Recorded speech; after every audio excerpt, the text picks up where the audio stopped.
오늘 살펴볼 하나님의 말씀 이사야 53장입니다.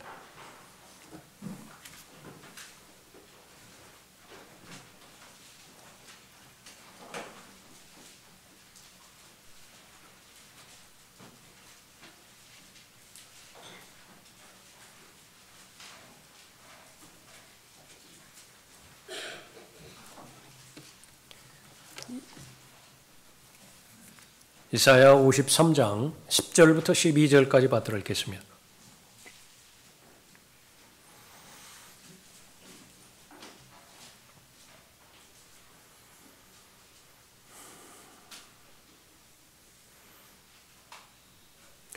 그를 상하게 하는 것이 주를 기쁘시게 하였기에 주께서 그를 고난에 두셨도다.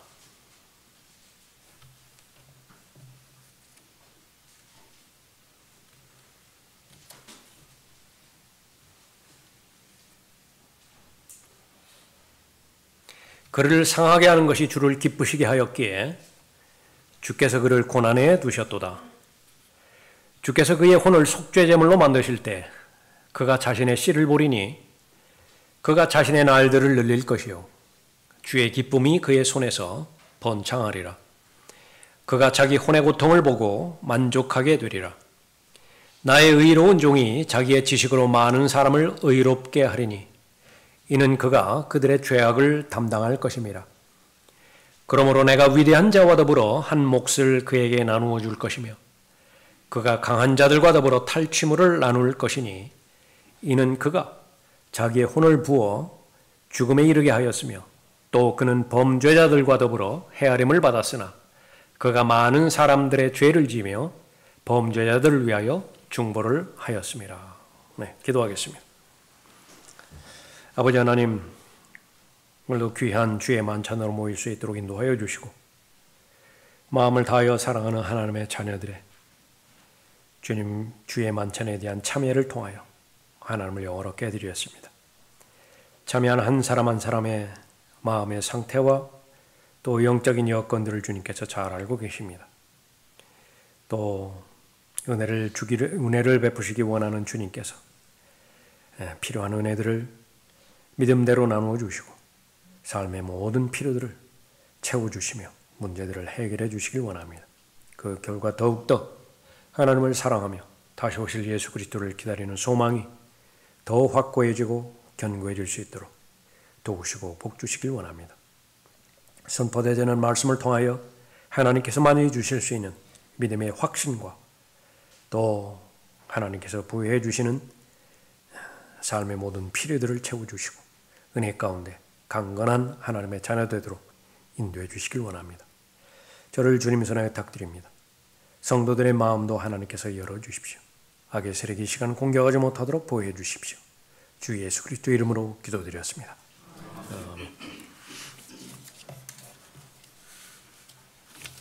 자, 혼의 속죄제물, 혼의 고통, 혼의 죽음이라고 하는 제목으로 말씀드리겠습니다. 10절, 11절, 12절에 나와 있는 부분이죠. 10절에서 혼의 속죄제물이 나오고 11절에 혼의 고통이 나오고 또 12절에 혼의 죽음이 나옵니다. 모두 예수 그리스도께서 오셔서 또 이루신 구속사역을 말씀하고 있습니다. 예수 그리스도께서 이 땅에 오신 목적, 죄들을 없애기 위해서 오셨고요. 마귀의 일들을 멸망시키기 위해서 오셨습니다. 죽음을 두려워함으로 인해서 평생을 노예로 속박되어 있는 자들을 놓아주기 위해서 오셨습니다. 그분의 오시는 첫 번째 성경의 기록, 그것은 보라 세상 죄를 제거하는 하나님의 어린 양이라 말씀하고 있습니다. 죽기 위해 오시는 하나님이시라라고 하는 말입니다. 하나님의 어린 양, 그것은 제물을 말하는 것이죠. 제물은 죽어야 됩니다. 목이 따져서 피를 다 쏟아내고요. 다 불태워져 버려야 되는 것이죠.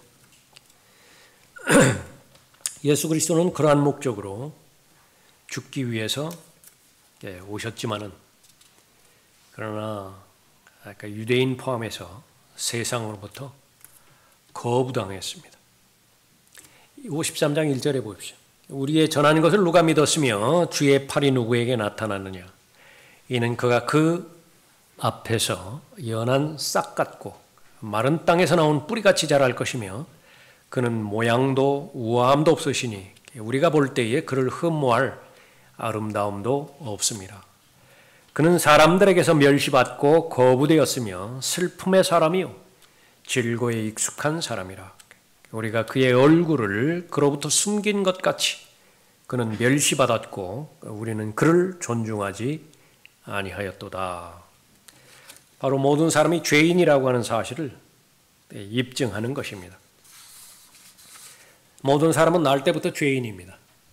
하나님의 없는 상태가 바로 죄인인 것인데 바로 길을 잃어버린 양이라고 그 비유를 하고 있죠.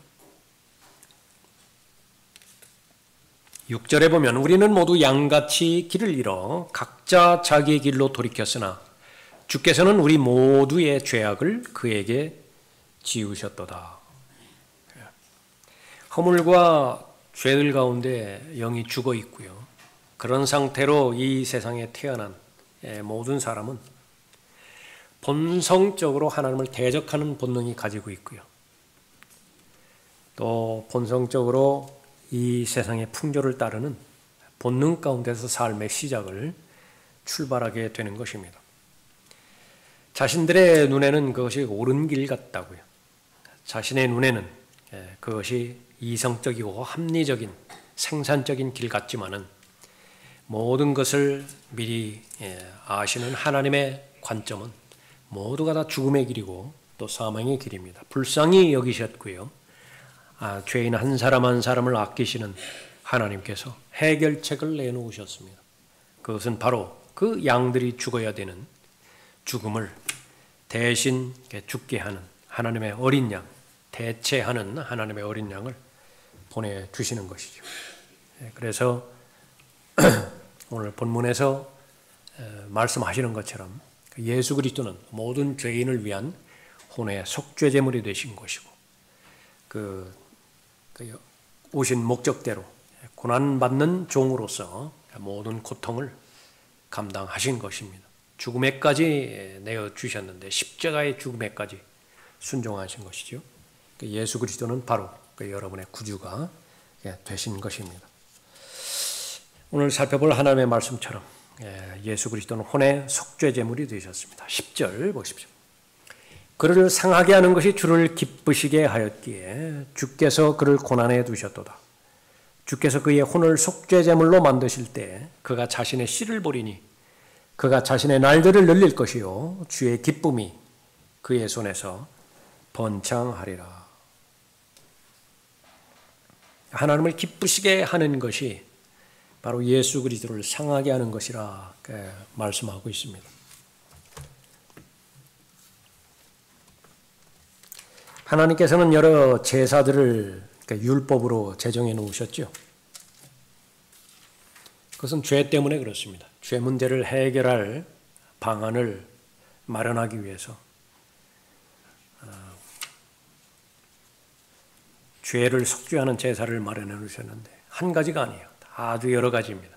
그것은 죄가 얼마만큼 다양한 것인지 그것을 말씀하고 있는 것입니다. 그러나 그 제물이 드려질 때 하나님께서 기뻐하셨느냐? 그렇지 않다고 말씀하고 있는 것입니다.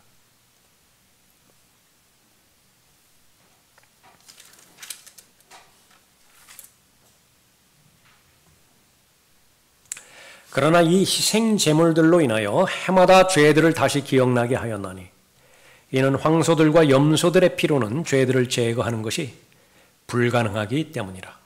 그러므로 그가 세상에 오실 때에 말씀하시기를 주께서는 희생 제물과 예물을 바라지 아니하시고 나를 위하여 한 몸을 예비하셨도다. 주께서 번제들과 속죄제들은 기뻐하지 아니하셨으니 하나님의 율법대로 법대로 하나의 흠도 없이 드려지는 번제들 하나님께서 마음으로 기뻐하셨는가? 그러지 않으셨다라고 하는 말씀입니다. 여러 가지 속죄제들 역시 마찬가지예요. 거룩한 제사장이 하나님의 법에 따라서 거룩한 과정을 통해서 드려지는 거룩한 제물을 하나님께서 기뻐하셨는가? 그렇지 않았다라고 하는 말입니다. 주께서 번제들과 속죄제들을 기뻐하지 아니하셨으니. 왜 그렇죠? 그러니까 이러한 모든 제사들, 희생 제물들, 그것은 하나님의 어린 양으로 오시는 예수 그리스도를 예표하는 그림자들, 모형들이었기 때문에 그렇습니다. 진정으로 죄 문제를 해결할 수 있는 것은 황소의 피가 아니에요. 정말로 죄 문제에 대해서 하나님께서 흡족하게 모든 죄가 다 용서되었고 제거되었다라고 말하는 것은, 그 근거가 되는 것은 흘려진 염소들의 피가 아닌 것입니다. 그것은 바로 하나님의 아들 예수 그리스도의 피, 어린 양의 피가 흘려질 때에만 그 피의 효력이 바로 죄들을 제거할 수 있는 능력이 있기 때문에 그렇죠. 하나님께서 기다리신 것입니다. 어린 양의 피가 흘려질 때, 그 어린 양의 피가 흘려졌을 때에 하나님께서는 기뻐하셨습니다. 이해하실 수 있겠어요? 그 어린 양의 피가 흘려진다는 것은 심판의 결과이고 저주의 결과인데, 이는 내 사랑하는 아들이요 그 안에서 내가 매우 기뻐하노라. 아들 예수 그리스도보다 더 사랑하시는 대상이 없어요. 예수 그리스도의 존재보다 더 기쁨의 존재가 없는 것입니다. 그런 예수 그리스도께서 나의 하나님 어찌하여 나를 버리셨나이까? 그렇게 절규하셨을 때 하나님께서는 기뻐하셨다 말씀하십니다. 기록된 말씀이니까 우리가 믿어야 됩니다.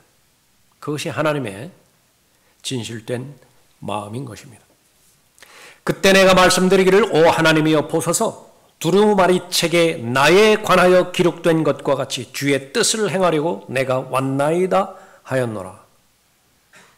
위에 말씀하시기를 희생제물과 예물과 번제들과 속죄제는 바라지도 아니하시고 기뻐하지도 아니하신다고 하셨으니 이것들은 율법에 따라 드려진 것이니라. 하나님의 마음을 감동시키지는 못합니다. 율법에 따라 드려진 것이라. 그때에 말씀하시기를 오 하나님이여 보소서, 주의 뜻을 행하려고 내가 왔나이다 하셨으니 첫 번째 것을 폐하심은 두 번째 것을 세우려 하심이라. 여러분이 참여하신 새 언약입니다.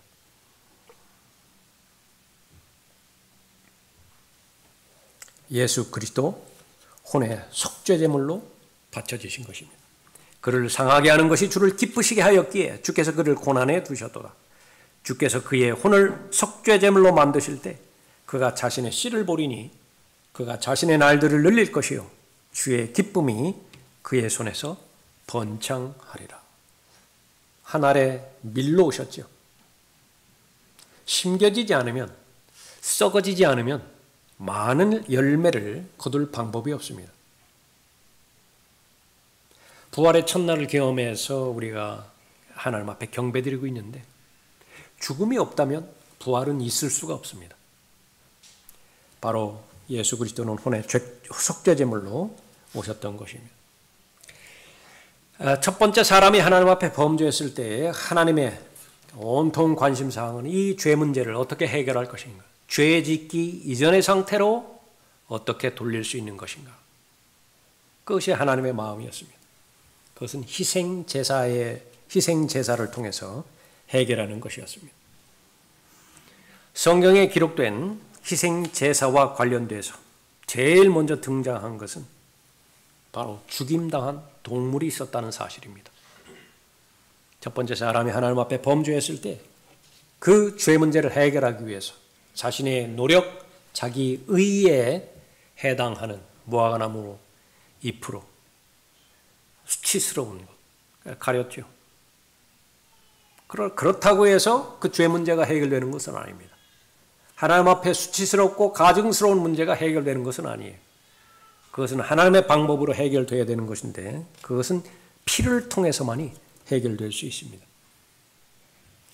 또 주 하나님께서는 아담과 그 아내에게 가죽으로 옷들을 만들어 그들에게 입히시니라. 철저하게 하나님께서 주관하셔서 주체가 되셔서 결과를 주신 것뿐입니다. 가죽 옷을 만들어서 입히셨던 것입니다. 그것에 대해서 더 구체적으로 보여주신 것이 창세기 4장에 나와 있는 아벨의 희생제물입니다. 아벨도 자기 양떼 가운데 첫 배 새끼들과 그 살진 것을 가져왔더니, 그래서 피의 희생제물을 드렸을 때 그 제물을 받으셨고, 그 제물을 바친 그 당사자 아벨도 받으셨던 것입니다. 그 아벨에 대해서 바로 의로운 자라고 하나님께서 평가를 내리십니다. 피의 제물을 바친 그 아벨에 대해서 의로운 자라고 평가를 내리십니다. 믿음으로 아벨은 카인보다 더 나은 제사를 하나님께 드림으로써 의로운 자라고 증거를 받았으니 하나님께서 그의 예물들을 인정하십니다. 중요한 것은 아벨이 의롭다라고 받아들이는 것은 아벨의 성품에 대해서 말하는 것이 아니에요. 아벨이 얼마만큼 도덕적으로 윤리적으로 그의 생활 방식 가운데서 하나님 앞에 인정을 받았는가, 그것을 말하는 것이 아닙니다. 단 한 가지 보는 것인데, 하나님께서 인정하시는 예물을 드렸는가, 그 제물을 드렸는가. 그 제물을 드렸다면 그 사람의 도덕적 상태와 무관하게 의로운 거예요. 그 사람의 윤리적인 깨끗함과 더러움, 그것과는 무관하게 의로운 것입니다. 믿음으로 아벨은 카인보다 더 나은 제사를 하나님께 드림으로써 의로운 자라고 증거를 받았으니 하나님께서 그의 예물들을 인정하십니다. 그래서 아벨의 의, 그것은 그의 성품의 문제가 결코 아닙니다. 그것은 바로 아벨이 드린 희생제의 결과인 것입니다. 예수 그리스도는 혼의 속죄제물로서 드려졌던 것입니다. 그 목적은 죄들을 제거하는 하나님의 어린 양으로 구속사역을 마련하기 위해서 드려진 것이죠. 우리가 매일매일 믿음 생활하고 주님과 교제할 때에 자칫 잘못하면 처음에는 하나님 성령 하나님의 은혜로부터 시작했을지 모르지만은 점차 성령 하나님의 인도함으로부터 멀어져서 자기 의로 대체해지기가 쉽습니다. 무언가를 열심히 하는데 거기에 예수 그리스도가 없어요. 무언가를 열심히 하는데 거기에 예수 그리스도의 보혈에 대한 신뢰가 발견되지 않습니다. 나도 모르게 계속 윤리적인 강령, 도덕적 의무, 또 종교적인 책임, 여기에만 몰두하기 쉽습니다. 그래서 여러분이 주일에 빠지지 않고 참석하고 11조 열심히 하고 그렇게 되어지고, 또 여러분이 매일매일마다 정기적으로 성경을 읽고 또 기도 생활이 유지되어진다고 한다면 여러분 자신도 모르게 자신이 의롭다고 평가하기 마련입니다. 자기 의로 말미암아서 자기 자신을 평가하는 사람은 반드시 다른 사람 판단하게 되어 있습니다. 그러지 못하는 사람들, 왜 저 사람은 분명히 경배의 시간인데 참여하지 않지? 왜 저 사람은 그 물질적인 그 부분에 있어서 그렇게 소홀히 하지? 저 사람은 왜 그렇게 구령에 대한 증거, 간증에 대해서 무관심하지?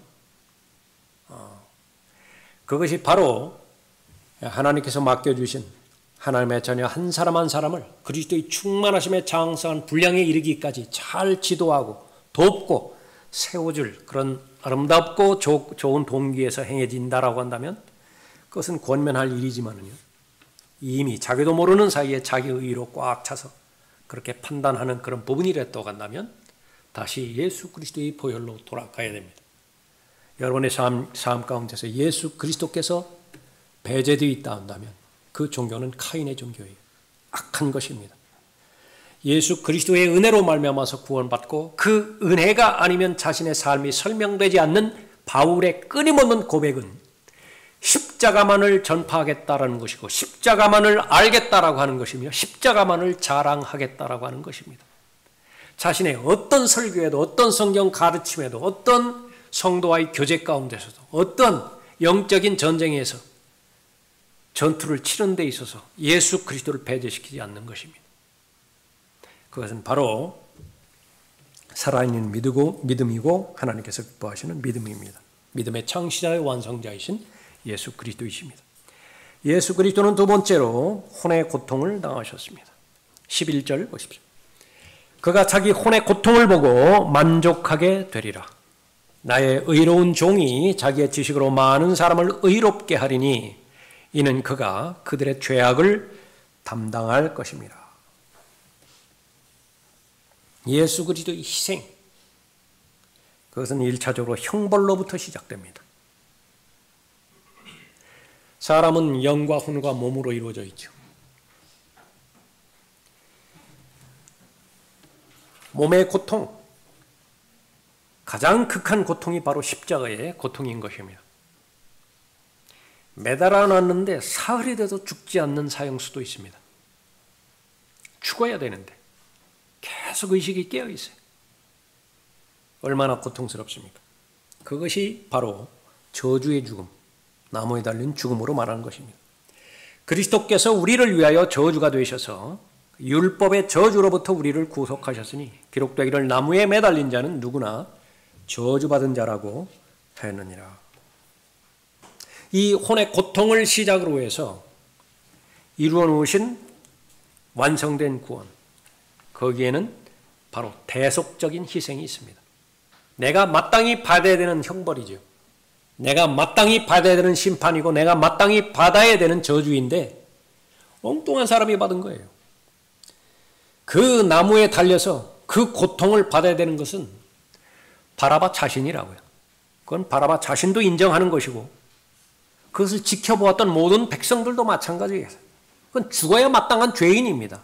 거기에 반기를 들 사람은 아무도 없어요. 그런데 바라바가 상상도 못한 일이 벌어진 것입니다. 마땅히 죽어야 된 자신은 십자가에서 풀려나 해방되었고 자기가 볼 때는 무슨 죄로 십자가에 달린지도 몰라요. 저 나사렛 예수라고 하는 저 사람이 십자가에 달렸는데 한 가지 아는 것은 있어요. 바라바. 다른 사람은 몰라요. 바라바가 한 가지 아는 사람은 있습니다. 내가 달려야 되는 그 십자가에 나 대신 달린 거예요. 복음의 핵심이죠. 복음의 본질이죠. 역사상으로, 현실적으로, 실제적으로 바라바만큼 예수 그리스도의 대속적인 죽음을 잘 전파했던 사람은 없습니다. 죽을 때까지 의심의 여지 없이 만나는 사람마다 그 얘기를 하고 돌아다녔을 거예요. 틀림없는 사실입니다. 내가 죽어야 됐었는데 나사렛 사람, 예수라는 사람이 나 대신 죽었어. 그래서 내가 살아있는 거야. 대속적인 죽음입니다. 예수 그리스도의 고통, 그것은 대속적인 죽음의 결과 바로 값을 치르고 사주신 구속사역이 완성된 것입니다. 그 사랑하시는 이 안에서 우리가 그의 은혜의 풍성함을 따라 그의 보혈을 통하여 구속 곧 죄들의 용서함을 받았느니라. 죄들의 용서함, 황소의 피와 염소의 피로 용서함이 시작되었었죠. 그러나 진정한 죄에 대한 용서함은 죄들이 제거되어지는 구속의 단계까지 가야 되는 것입니다. 그것은 죄의 종으로 팔려버렸습니다. 마귀의 자녀로 팔려버렸어요. 죽음의 세력 관장하에 들어가 버린 것입니다. 본래는 하나님 거였는데 하나님께서는 그것을 다시 사오기로 결심하셨고 사오는 데 드는 모든 값 비용을 하나님께서 다 치르신 것입니다. 다 지불하신 거예요. 다 이루었다. 다 갚았다. 다 지불하였다. 그 결과 구속받던 하나님의 자녀라고 한다면 하나님께서 값을 치르고 사신 것입니다. 그 값에 해당되는 것은 하나님의 피예요. 하나님의 피 외에는 절대로 죄의 종으로부터 의의 종으로 옮겨올 수 없습니다. 마귀의 자녀로부터 사랑하는 아들의 나라로 옮겨올 수가 없어요. 그것이 보혈입니다. 그 사랑하시는 이 안에서 우리가 그의 은혜의 풍성함을 따라 그의 보혈을 통하여 구속 곧 죄들의 용서함을 받았느니라. 당연한 것은 어떻게 해요? 소유주 인정하는 거예요. 누가 주인이냐? 과거에 내가 주인이었다고 해서 이미 팔려버린 소유주가 변해버린 지금도 주장하면 곤란하다고요. 그건 억지예요. 너희는 값을 치르고 산 것이니 그러므로 하나님의 것인 너희 몸과 너희 영으로 하나님께 영광을 돌리라. 그런데 이 모든 부분들이 처음에는 부담으로 다가올 것이지만요. 예수님의 멍에 부담이죠. 멍에 그 말 자체가 부담이라고요. 그러나 이제 조금 더 철이 들기 시작했을 때 그 멍에를 지지 않고서는 예수님을 배울 방법이 없어요. 예수님을 배우면 예수님의 것들이 나의 것이 되겠죠. 예수 그리스도 안에 있는 은혜, 예수 그리스도 안에 있는 진리, 예수 그리스도 안에 있는 모든 구속, 예수 그리스도 안에서 모든 삶의 필요들이 공급되어지는 공급의 원천이라고 해요. 마르지 않는 샘의 원천이죠. 마르지 않는 강이에요. 마르지 않는 샘이라고요. 몹시 갈증이 날 때 시원한 생수, 그 잠깐은 해결될 수 있지만은 내일 또 목마르다고요. 빵 역시 마찬가지고요. 영원히 솟아오는 샘물이고 영원히 공급되어질 수 있는 살아있는 빵이라고요. 근데 방법은 예수 그리스도와 동행해야만 가능한 것입니다. 그것이 멍에예요. 부담입니까? 축복입니까? 그것이 바로 예수 그리스도께서 값을 치르시고 사주신 하나님의 자녀들이라고 말씀하십니다. 몸과 영을 통해서 하나님께 영광 돌리는 것은 너무나 당연한 일입니다. 또 하나님과 원수되었었는데 그 원수된 것을, 그 관계를 청산하고 회복시켜 주신 화목제물이 된 것입니다. 무엇을 통해서요? 예수 그리스도의 고통. 그 고통은 혼의 고통이라고요. 목마르다. 나의 하나님 어찌하여 나를 버리셨나이까. 육체적인 고통, 혼의 고통. 그런 우리의 죄들을 위한 화목제물이시니 우리뿐만 아니라 온 세상의 죄들을 위한 것이라. 예수 그리스도를 알았을 때 우리를 위한 화목제물이 드러났습니다. 이 화목제물의 효과는 어디에 포함되죠? 구원받은 이후에도 계속 죄를 지을 수 있는 가능성 가운데서 하루하루 살아가는 것입니다. 하나님의 진정한 은혜는 무엇입니까? 우리 성경 공부 시간에 우리가 나눴던 것들 같은데, 내가 하나님의 은혜로 말미암아서 믿음으로 말미암아 은혜로 구원을 받았어요. 그 은혜를, 성경에서 계시된 은혜를 그대로 잘 전달해 주었습니까? 사도 바울의 고백처럼 내가 받은 것을 먼저 너희에게 전달하였나니. 은혜를 받았으면 그 은혜를 잘 전달했어요. 은혜를 전달받은 사람이 이런 고백을 합니다. 그렇다면 내가 무슨 죄를 짓는다 하더라도 내가 받은 구원은 영원한 구원입니다. 더 나아가서 내가 마귀처럼 산다 하더라도 내가 받은 구원은 영원한 구원입니다. 혹 그렇게 결심할 수도 있어요. 나는 계속 죄를 지을 것입니다. 은혜를 잘 전달한 거예요. 무슨 소리를 한다 하더라도 그 설교자는 은혜를 잘 전달한 것입니다. 그렇습니다. 은혜는 바로 그런 것이에요. 부당한 것입니다. 어떻게 저런 사람도 구원받을 수 있느냐?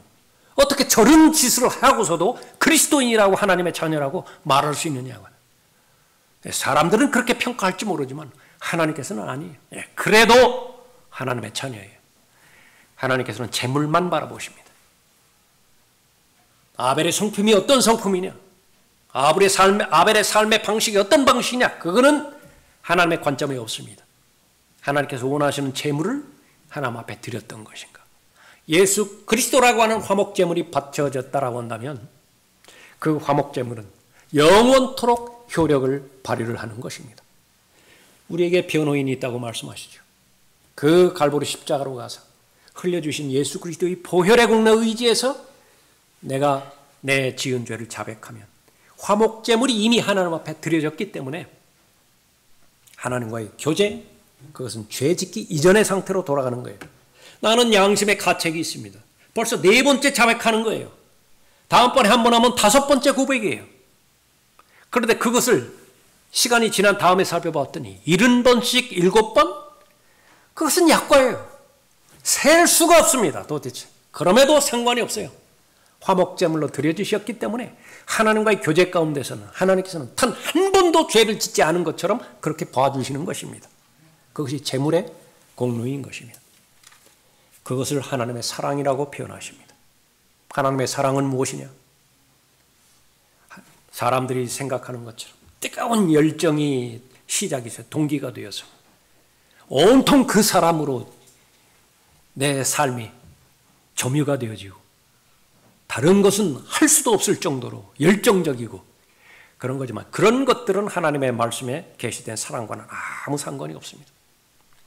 그것은 의무요 책임입니다. 창조주의 의무와 창조주의 책임으로부터 시작된 것이 사랑이에요. 그것이 바로 예수 그리스도를 보내준 것이 하나님의 사랑입니다. 여기에 사랑이 있으니 우리가 하나님을 사랑하는 것이 아니요 그분이 우리를 사랑하시고 그의 아들을 우리 죄들을 위하여 화목제물로 보내신 것이라.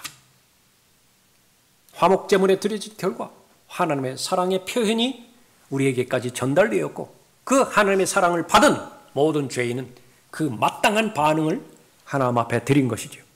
사랑하는 자들아 하나님께서 이처럼 우리를 사랑하셨으니 어떻게 사랑하셨다가 이처럼 사랑하셨어요. 하나입니다. 하나님께서는 예수 그리스도를 화목제물로 보내주신 것입니다. 그 시작은 혼의 고통부터 시작했어요. 예수 그리스도께서 혼의 고통의 과정을 통해서 구속사역 이루어 주셨고 우리를 대신해서 죽으셨고 값을 치르고 사주셨습니다. 그 결과 하나님의 사랑이 바로 여러분의 것이 된 것입니다. 믿음의 창시자의 완성자이신 예수 그리스도이십니다. 여러분의 삶의 결과 너무 많이 신뢰하지 마세요. 옳은 일을 행하고 옳은 결과를 가졌다 한다면 그러지 않은 것보다는 훨씬 더 좋은 일이지만은 그러나 하나님의 진정한 관심은 여러분 마음 안에 계신 예수 그리스도이십니다. 믿음의 창시자요 완성자이신 예수 그리스도. 그분은 바로 죄들을 담당하셔서 화목제물이 되신 것입니다. 예수 그리스도 혼의 속죄제물이 되셨고 혼의 고통이 되셨는데 그 절정은 혼의 죽음입니다. 12절 보십시오. 그러므로 내가 위대한 자와 더불어 한 몫을 그에게 나누어 줄 것이며 그가 강한 자들과 더불어 탈취물을 나눌 것이니 이는 그가 자기의 혼을 부어 죽음에 이르게 하였으며. 이 모든 부분들은 예수 그리스도에서 궁극적으로 승리하신 것을 포괄적으로 포함하는 내용입니다. 죽음으로부터 승리하셨고 죄로부터 승리하셨고 마귀들로부터 승리하셨고 그렇게 해서 탈취물을 나누시는 것을 말하는 것인데 그 원인은 바로 자신의 혼을 죽음에 부어주셨다 말씀하십니다. 이는 그가 자기의 혼을 부어 죽음에 이르게 하였으며 또 그는 범죄자들과 더불어 헤아림을 받았으나 그가 많은 사람의 죄를 지며 범죄자들을 위하여 중보를 하였습니다. 예수 그리스도는 자신의 혼을 속죄제물로 만드셨죠. 혼의 고통을 경험하셨습니다. 자신의 혼을 부어 죽음에 이르게 하셨던 것입니다. 세상 죄를 제거하는 하나님의 어린 양으로 오신 예수님은 1차적으로 자신의 몸 위에 죄들을 두셨어요. 세상 죄들을 다 끌어모아서 자신의 몸 위에 두신 것입니다. 54장 4절 보십시오. 4절. 실로 그가 우리의 질고를 지고 우리의 슬픔을 지었는데도 우리는 그가 형벌을 받아 하나님께 맞으며 고난당할 줄로 생각하였도다. 우리의 질고를 지셨다 말씀하시죠. 짐을 지신 것입니다. 6절에도 보면 우리는 모두 양같이 길을 잃어 각자 자기의 길로 돌이켰으나 주께서는 우리 모두의 죄악을 그에게 지우셨도다. 우리의 모든 죄악을 예수 그리스도께 지우신 것입니다.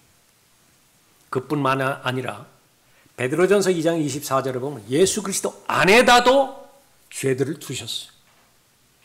자신의 머리 위에 죄들을 지고 있을 뿐만 아니라 자신의 몸 안에도 죄를 두셨습니다. 거기에서 끝난 것이 아니에요. 예수 그리스도는 죄 자체가 되셨습니다. 죄의 화신이 된 거예요. 죄는 그렇게 무서운 것입니다. 하나님께서 죄를 알지도 못하는 그를 우리를 위하여 죄로 삼으신 것은 우리로 하여금 그 안에서 하나님의 의가 되게 하려 하십니다. 그래서 하나님께서 죄인을 보고 죄가 없다고 의롭다고 선언하기 위해서는 사람의 상상을 초월합니다. 먹지 말라는 열매 하나를 먹은 그 결과가 죽음에까지 이르는 죽음으로 선포하신 하나님의 거룩하심의 기준으로 볼 때 죄들로만 이루어진 죄인을 죄가 없다고 선언하신 그 하나님의 기준을 충족시키기 위해서는 죄가 무엇인지도 모르는 예수 그리스도께서 죄를 지고 가시는 것은 물론이고 그 예수 그리스도 안에 죄가 파고 들어가는 것은 물론이고 그래도 하나님의 의를 만족시키지 못해요. 죄덩어리가 죄예요. 그것이 바로 마귀가 되는 것을 말하는 것입니다. 모세가 광야에서 뱀을 들어 올린 것 같이 인자도 그렇게 들려 올려져야만 하리니. 여기서 뱀은 옛 뱀입니다. 온 세상을 미혹하던 자. 그 목적은 무엇입니까? 모세가 광야에서 뱀을 들어 올린 것 같이 인자도 들려 올려져야만 하는 그런 목적은 무엇이에요? 이는 그를 믿는 사람은 누구든지 멸망하지 않고 영생을 얻게 하려 함이라. 영생, 거룩한 하나님의 자녀가 소유하는 영생, 그러기 위해서는 예수 그리스도는 마귀가 되어야 됩니다. 사탄이 되어야 되는 거예요. 혼의 고통, 그것은 바로 하나님의 진노의 잔을 마시기를 두려워했던 그 부분이죠. 하나님의 진노의 잔을 마시는 순간 하나님과 원수가 되는 것이고 하나님께서는 얼굴을 돌리셔야만 되며 마귀가 돼야 되는 것입니다. 죄의 삭은 사망이죠. 첫 번째 사람이 범죄했을 때에 즉시로 죽은 것은 영입니다. 그 다음 죽은 것은 900년 이후에 죽었는데 바로 몸이 죽었던 것입니다. 그 상태에서 죄 문제를 해결하지 못하고 죽었다고 한다면 살아있는 혼에 해당되지는 아담은 불못에서 영원을 보내게 되어지는 것입니다. 예수 그리스도는 혼의 죽음을 통해서 영원한 죄에 대한 형벌의 문제를 해결한 것입니다. 죄인이 죄 문제를 해결하지 못하고 죽을 경우에 옛 뱀을 가두기 위해서 만들어 놓은 그 장소에 들어가야만 됩니다. 불못에 들어가는 거예요. 너희 저주받은 자들아, 마귀와 그를 따르는 타락한 천사들을 보내기 위해서, 그의 천사들을 보내기 위해 준비한 불못으로 들어가라 말씀하셨죠. 그곳은 얼마만큼 형벌을 받아야 되는 것이냐? 죽지를 않아요. 꺼지지가 않습니다. 고통을 주는 불길, 그것은 꺼지지를 않는 것입니다. 예수 그리스도께서 죄인의 죄들을 위해서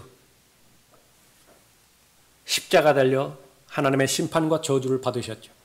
몸은 죽었습니다. 그것으로 다 된 것이 아니에요. 이제 혼의 죽음이 기다리고 있습니다. 혼의 죽음은 지옥으로 들어가는 것입니다. 사람의 몸을 가지고 있는 사람이 그 몸을 떠나서 영적인 몸에 해당되어지는 혼이 지옥으로 들어가면 모두가 다 벌레가 됩니다. 자기 아버지의 모습을 따라서 바뀌게 되어지는 것인데 뱀의 형체로 들어가는 거예요. 그래서 붉은 군뱅이가 되어지는 거예요. 예수 그리스도께서 십자가에 달리셨을 때에 예언의 말씀으로 시편 22편 6절에 기록되기를 나는 사람이 아니라고 말했죠. 벌레라고 말씀하셨어요. 실제로 벌레가 되신 거예요. 그러면 나의 죄를 예수 그리스도께서 대신 지시고 나의 모든 죄를 다 나로부터 제거하셔서 가지고 가신 예수 그리스도는 지옥에 들어가셔서 얼마 동안 고통을 당하셔야 되는 것이냐? 영원토록 고통당하셔야 돼요? 그렇게 된다고 한다면 여러분에게는 영원한 생명이 주어지지 않습니다. 그것은 죽은 구세주예요. 계속 죽어 있다고요. 죽은 자 가운데서 방치되지 않고 하나님께서 그 예수 그리스도를 살리신 것은 세상의 기초가 놓이기 전에 하나님의 어린 양으로 예수 그리스도께서 아버지의 뜻에 순종해서 갈보리 십자가에서 저주와 심판을 받으셨다라고 한다면 그렇게 행하신다면 아들에게 약속을 하신 것이 있습니다. 영생에 대한 약속을 하셨어요. 디도서 1장 2절에 대표되어지는 말씀인데 아버지 하나님께서 죽은 자들로부터 살리실 것을 말씀하신 거예요. 그러면 살아계신 구세주가 되는 거예요. 그래서 사도행전 2장과 같은 대표적인 부분에 있어서 예수 그리스도의 몸은 지옥에 방치되지 않습니다. 지옥에서 썩어지지 않는 거예요. 그 아버지 하나님과 아버지 하나님께서 아들 하나님께 주신 약속에 근거해서 죽은 자들로부터 성경의 예언대로 셋째 날에 부활하신 것이라고. 여러분의 모든 죄는 다 용서되고 다 제거되었을 뿐만 아니라 죄들을 위해서는 반드시 죽어야 되는데 혼의 죽음에 들어가신 예수 그리스도는 하나님의 약속에 근거해서 죽은 자들로부터 부활하신 것입니다. 다시는 죽지 않아요. 죽은 자들로부터 살아나는 많은 사람들이 있겠죠. 그러나 그 사람은 언젠가는 또다시 죽습니다. 심지어 엘리야마저도 대환란 때 와서 다시 죽죠. 유일하게 예수 그리스도만이 한 번 죽었다가 다시 살아난 이후에 다시는 결코 죽지 않는 것입니다. 그것이 첫 번째 미리예요. 씨가 있는데 그 씨를 말미암아서 그 씨가 많이 늘어날 것입니다. 번성할 것이에요. 번창할 것입니다. 그 많은 씨들 가운데 여러분 지금 앉아 계시는 것입니다. 주의 만찬에 참여한 그 결과인 것입니다. 예수 그리스도는 누구세요? 여러분이 생각할 때 예수 그리스도는 누구십니까? 혼의 속죄제물로 바쳐지기 위해서 이 땅에 오신 여러분의 구주 하나님이십니다. 보라, 세상 죄를 제거하는 하나님의 어린 양이라.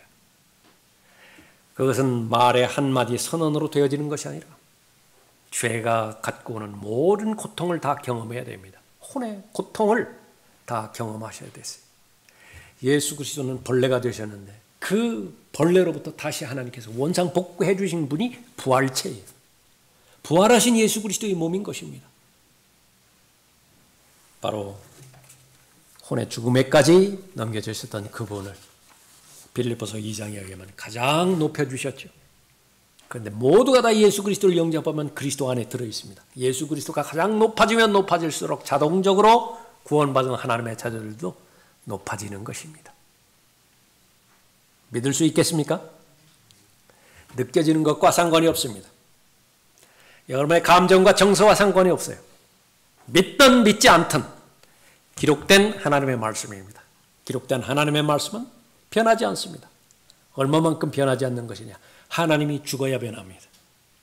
말씀은 곧 하나님이시기 때문에 하나님이 영원히 존재하시는 한 여러분에 대한 하나님의 평가, 하나님의 판단, 그것은 영원히 변치 않는 것입니다. 그분이 바로 여러분의 믿음의 대상인 예수 그리스도이십니다. 기도하겠습니다. 은혜로우시고 자비로우신 아버지 하나님, 주님의 복 가운데 오늘 주의 만찬에 참여했습니다. 저희의 죄들을 대신하기 위해서 죄가 가져오는 결과인 하나님의 심판과 지옥의 영원한 형벌인 영원한 정죄를 대신하기 위해서 죄가 없음에도 불구하고 죄를 짊어지셨을 뿐만 아니라 죄 자체가 되으신 예수 그리스도에 대한 기록을 다시 한번 하나님의 말씀을 통해 살펴보았습니다. 살아계신 구주 하나님이시고 영으로 계신 하나님이십니다. 모든 구속의 사역들을 다 완성하시고 다 이루었다 말씀하시면서 부활하셨고 승천하셨고 이제는 저희를 데려가기 위해서 하나님의 때를 기다리고 계십니다. 그 기간 가운데 존재하는 저희들 한 사람 한 사람을 하나님께서 늘 눈동자처럼 보호해 주시고 무엇보다도 그 마음 가운데 더욱더 하나님의 진리의 말씀을 계시해 주셔서 말씀의 사랑과 기도의 삶으로서 가장 능력 있는 하나님의 자녀로서 주님과 동행하는 복을 누릴 수 있도록 인도해 주시길 원합니다. 주 예수 그리스도 이름으로 기도드렸습니다. 아멘. 다 같이 일어나시겠습니다.